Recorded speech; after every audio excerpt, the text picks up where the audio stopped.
The people who changed your life didn't feel ready. They were terrified, doubting themselves, fighting the same voice in their head that's stopping you right now. But they did it anyway. And that decision, that one moment of action despite every fiber of their being screaming no, separated their entire existence from everyone else who waited for permission that never came. By the end of this video, you'll understand the psychological weapon they used to override fear. But first, you need to see what waiting is actually costing you. Right now, there's a version of your life that exists only as a possibility. A version where you're not stuck, not scrolling, not saying tomorrow. That version is dying a little bit every single day you hesitate. And here's what nobody tells you: the gap between who you are and who you could be isn't about talent or resources or timing. It's about your willingness to feel uncomfortable and move forward anyway. Most people never cross that gap. They die with their potential still inside them. Let me show you what's really happening when you wait to feel ready. Your brain has a built-in threat detection system called the amygdala.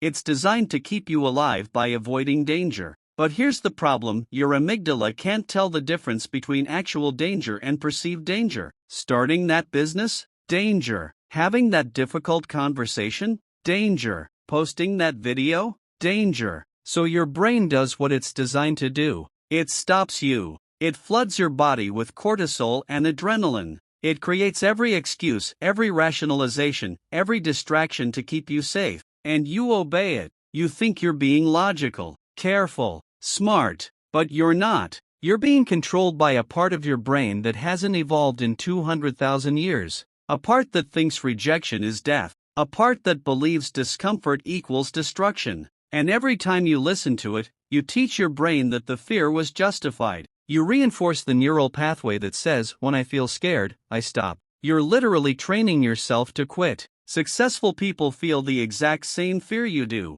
the exact same doubt, the exact same physical sensation of dread before they take action. But here's what separates them: they have a different relationship with that feeling. Where you see fear as a stop sign, they see it as a directional signal. They've learned that fear doesn't mean danger. It means growth. It means you're at the edge of your comfort zone, which is exactly where transformation happens. Think about the last time you did something that actually mattered, something that moved your life forward. I guarantee you didn't feel ready. You felt nervous, uncertain, maybe even nauseous, but you did it anyway. And what happened? You survived. More than survived, you expanded. You proved to yourself that you're capable of more than your fear suggests. That's the moment your brain rewires. That's the moment you become a different person. But most people never give themselves that moment. They're waiting for confidence, waiting for clarity, waiting to feel motivated. And here's the truth that's going to hurt: those feelings don't come before action,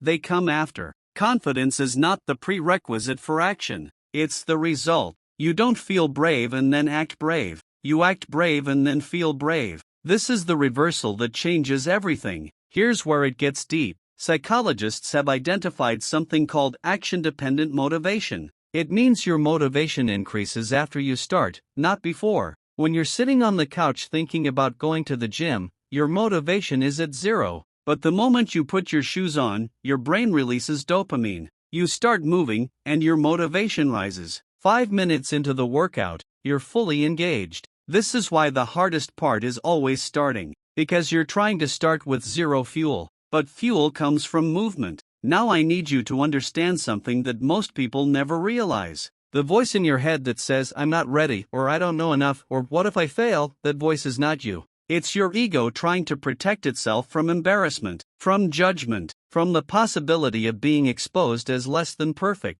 And your ego will always choose safety over growth. It will always choose certainty over possibility. If you wait for that voice to give you permission, you'll wait forever. The most dangerous belief you can hold is that you need to feel a certain way before you act, that you need to eliminate fear before you move forward, because fear never fully goes away. Even people at the top of their field feel it before big moments. The difference is they've accepted it as part of the process. They've made peace with the discomfort. They do it scared. They do it uncertain. They do it without knowing how it will turn out. They do it anyway. And here's what happens when you start doing it anyway. Your brain begins to recognize a pattern. You feel fear, you act, you survive. You feel doubt, you move forward, you grow. Over time, your brain stops interpreting those feelings as threats. It starts interpreting them as signals that you're about to level up. The same sensation that used to paralyze you becomes the thing that excites you.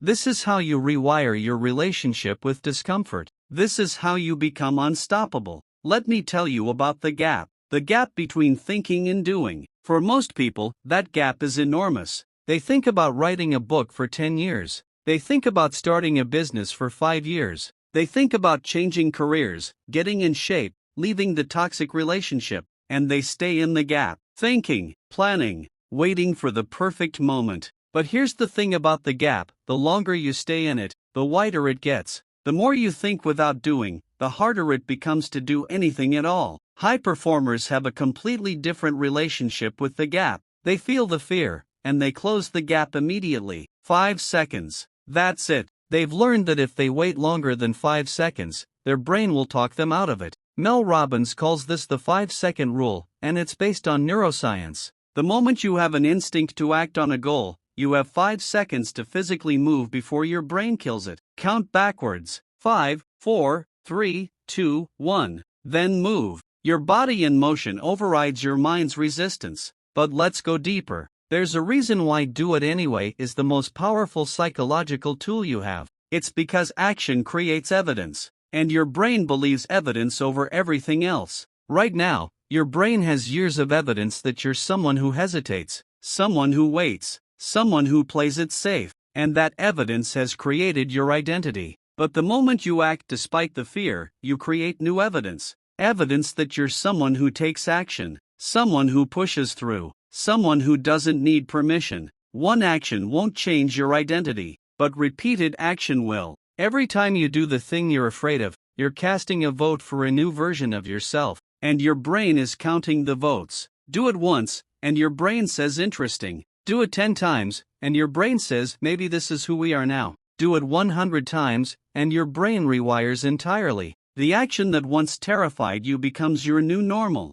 This is neuroplasticity in action. This is how you become a different person. Now here's the secret method I promised. The psychological hack that makes do it anyway 10 times more powerful. It's called pre-commitment. You remove the decision from the moment, because in the moment, your brain will betray you. It will find every reason to delay, to avoid, to rationalize. So you don't rely on in-the-moment willpower. You decide in advance. You commit before the fear shows up. Here's how it works. Tonight, you decide you're going to the gym tomorrow at 6 a.m. You set your alarm. You lay out your clothes. You tell someone. You remove every micro-decision between waking up and walking out the door. When 6 a.m. comes, you don't ask yourself if you feel like it. You don't negotiate. You just execute the pre-commitment. Your past self made the decision. Your present self just follows through. This is how you remove emotion from the equation. Elite athletes use this. CEOs use this.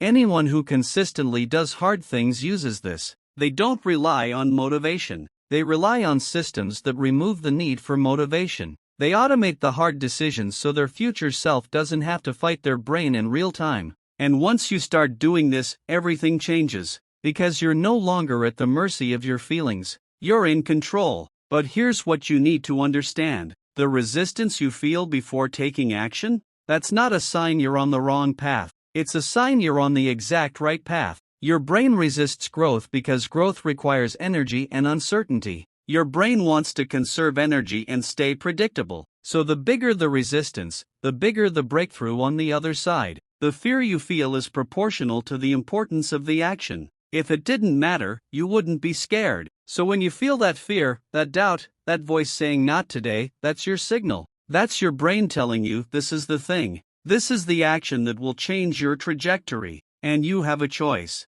You can listen to the fear and stay exactly where you are. Or you can acknowledge the fear, thank it for trying to protect you, and do it anyway. Most people think they need courage to take action. But courage isn't the absence of fear. Courage is feeling the fear and deciding it doesn't get to make the decision. Courage is saying, I see you, I feel you, and I'm moving forward anyway. That's the shift. That's the moment you take your power back. Here's what I want you to do right now. Think of the one thing you've been avoiding. The thing you know you need to do but you've been putting off. Maybe it's a conversation. Maybe it's starting something. Maybe it's quitting something. Whatever it is, you know what it is. And I want you to commit to doing it in the next 24 hours. Not when you feel ready. Not when you have it all figured out. In the next 24 hours. Do it messy. Do it scared. Do it imperfect. But do it anyway. Because here's the truth. Your life will not change when you feel like changing it. Your life will change when you decide that staying the same is no longer an option.